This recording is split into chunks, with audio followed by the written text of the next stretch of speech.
was a person. So right there in this third commandment, when you take the name of Hashem in vain and you rename these things to what you name, you are actually now taking Hashem, Hashem, the name in vain. So now you are now re-identifying that which has its identity in the design purpose.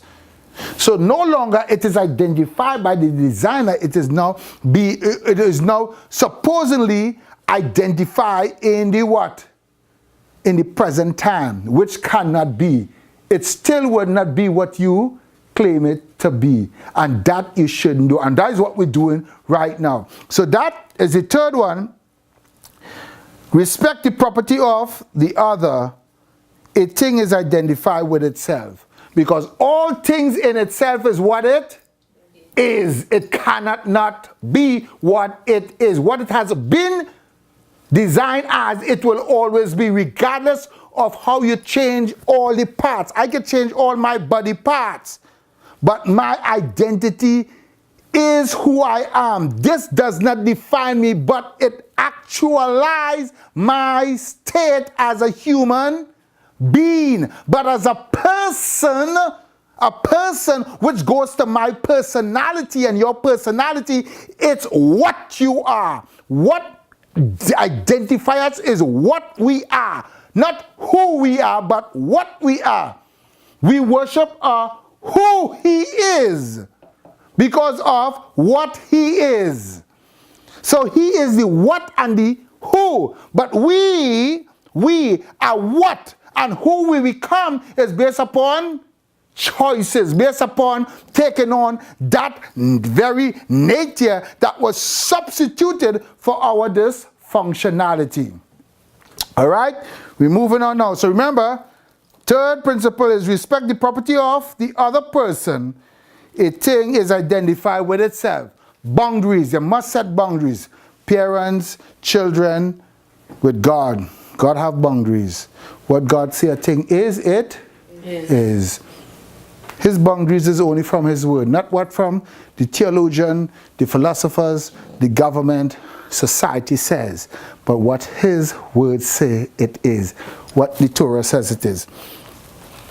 The fourth one, remember the Shabbat day to keep it holy. You shall not bear false witness against your neighbor. What's the commonality with these two?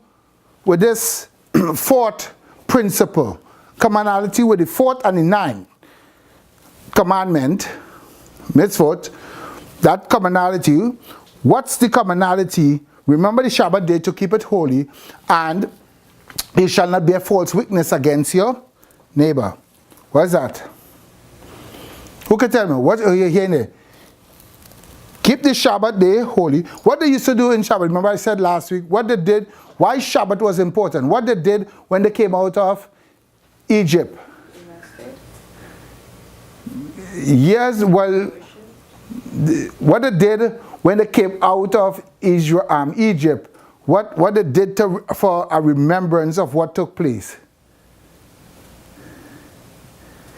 Remember when we read in, we read it in, you can read it in Deuteronomy, in Exodus, Deuteronomy chapter 4. You can read it, Exodus chapter 4, Exodus 20. 20, Deuteronomy chapter 4.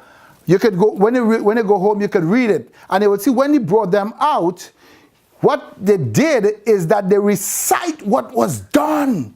They recite the testimony and the victory of Hashem over who? All the pagan god in Egypt. And remember, 10 plagues, 10 gods they had. You see? 10 plagues, 10 gods.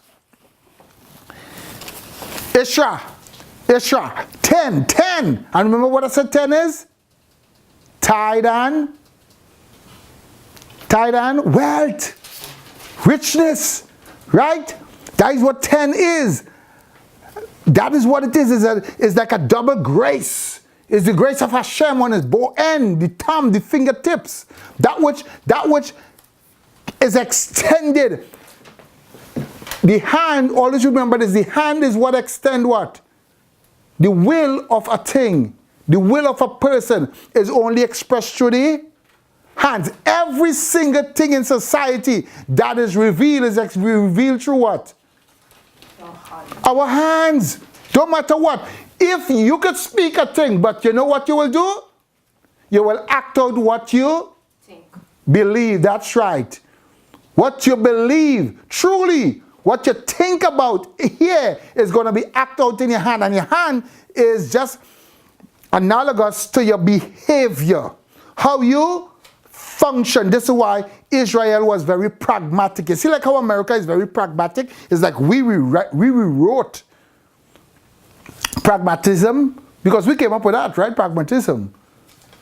Because we don't see it from an Israeli perspective. We see it only from a what? Americanized perspective. If it doesn't work, we don't.